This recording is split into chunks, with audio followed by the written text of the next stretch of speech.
Okay, picture this. You've got an ordinary, retired electrician who stumbles upon an absolutely impossible secret hidden inside a piece of everyday technology.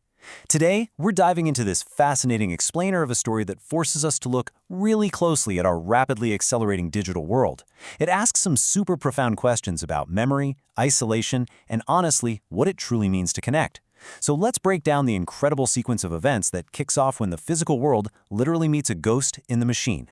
It all starts on a rainy Tuesday in April 2026. Bill Morrow decides to buy this dusty, old $60 laptop from a local Salvation Army. But here's the catch. The cashier won't even look him in the eye. They just give him this really cryptic warning. That one's been donated back to us twice. Now, I don't know about you, but people don't just return a cheap laptop twice without a very strange reason. But Bill, he's a practical guy. He just brushes it right off. Section 1. A Tuesday in 2026. The $60 artifact. So, a little context on Bill. He's a 63-year-old skeptic, a retired electrician from Washington State who has spent his entire life making the physical world behave. Wires, circuits, measurable reality, that is his domain, right? He buys this clunky old machine just to run some outdated diagnostic software. But when he finally presses the power button that evening, the machine wheezes to life. The screen flickers on, and you see this plain, blue sky wallpaper with careful, deliberate columns of icons. The startup is agonizingly slow. The fan rattles, the hard drive has this ominous ticking rhythm. Honestly, it looks completely mundane. Just someone's digital life suspended exactly as they left it years ago. Section 2. The Man Inside. Meeting Mike McPherson. Then, suddenly, and without Bill even touching the mouse or clicking a single thing, a webcam window pops open all on its own. Staring back at Bill through this grainy, warm-colored window is a man in his mid-50s. He's wearing a flannel shirt, his silver hair is pushed back. And here is the absolutely shocking part. This is not a recording. The man's eyes are actually tracking Bill's movements across the room. If Bill shifts in his chair, the guy on the screen follows him. And then, the man speaks. He says, "I know exactly what you're thinking. All I'm asking is 5 minutes." This is Mike McPherson, and the story he tells Bill defies all logic. He claims he was an accountant from Tacoma who died of a heart attack back in 2011 while working late on tax returns. And somehow, impossibly, his consciousness didn't just vanish. It actually entered the machine. He's been trapped inside his own computer for over a decade, basically functioning as a living digital ghost. Crazy, right? Section 3. 15 years of silence. The gulf between eras.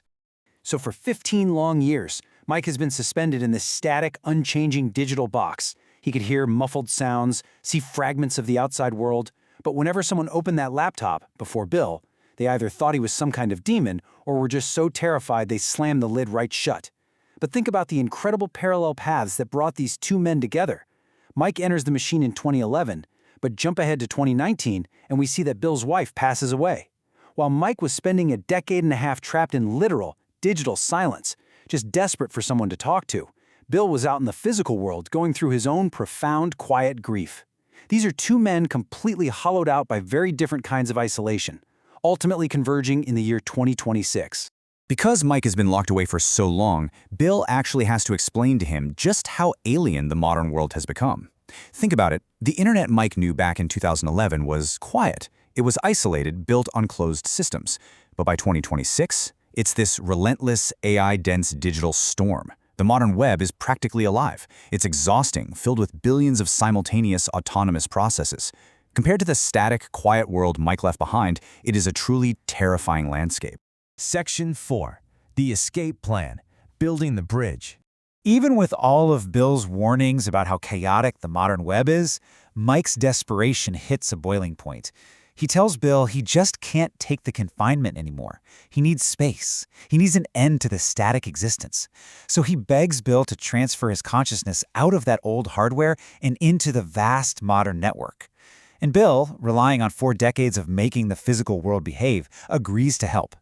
Over just a single weekend, he sources an old broadband adapter, writes a custom compatibility patch to bridge the 2011 hardware with 2026 infrastructure, and methodically tests every single component.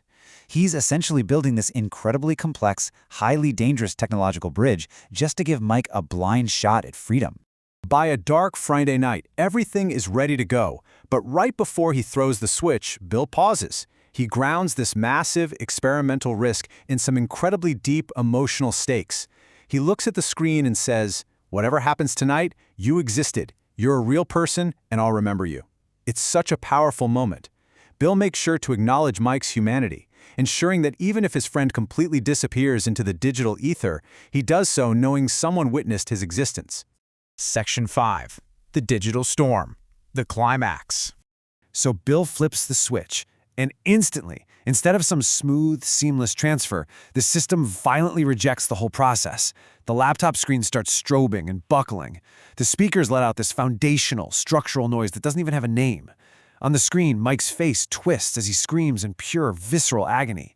3 seconds. That is exactly how long Bill froze before pure panic set in, slamming the power off and killing the modem. In 3 frantic seconds, Bill literally slams the door shut on the modern internet, just desperately hoping he acted fast enough to save Mike's existence. When the strobing finally stops, Mike is slumped over on the screen. He's faint, he's ragged, but he's alive. Barely surviving, he explains what he actually felt out there. He says, "It's like a storm, an enormous storm, and I was a candle."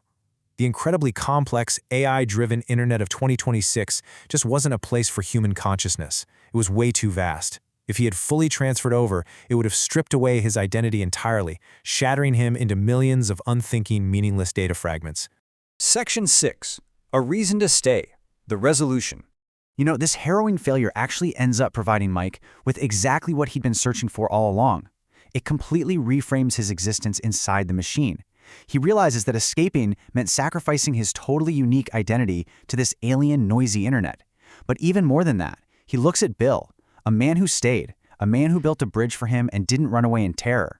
Mike realizes he was so hyper-focused on escaping his physical confinement that he almost threw away the one single thing that made him feel human again, a genuine connection. To really cement this bond, Bill uses his lifelong electrical expertise to bypass the laptop's battery entirely. He hardwires the old machine directly into the house's power supply. That means that ominous, ticking hard drive is never going to lose power. He guarantees that Mike will never, ever be forced back into the dark. Earlier in the explainer, Mike lamented that he can never actually feel tired. Without a physical body, he couldn't earn the end of a day. But if you think about it, being tired really just means having done something meaningful, right? It's the proof that the day is over and the ending is earned. By building a friendship with Bill and establishing a daily routine together, Mike finally gets that sense of purpose back. The routine itself gives him that earned, peaceful ending to each day that he had been craving for 15 years. And so, they settle into this really comfortable, deeply human routine. Every single evening, the retired electrician and the digital ghost sit together in the den, and they debate the fine details of model airplanes. They argue over the exact silhouettes of a P-47 Thunderbolt versus a P-51 Mustang. It is such a trivial, mundane argument, and honestly, that's what makes it so absolutely beautiful in its normalcy. As we leave Bill and Mike in their den, I want you to really think about something.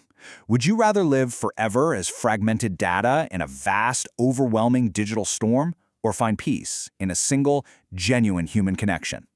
In the face of our rapidly accelerating technological world, where AI and the internet are expanding way beyond our comprehension, this story is a fantastic reminder. Sometimes the absolute most profound universe you can explore is simply a conversation with a friend. Thanks so much for joining me.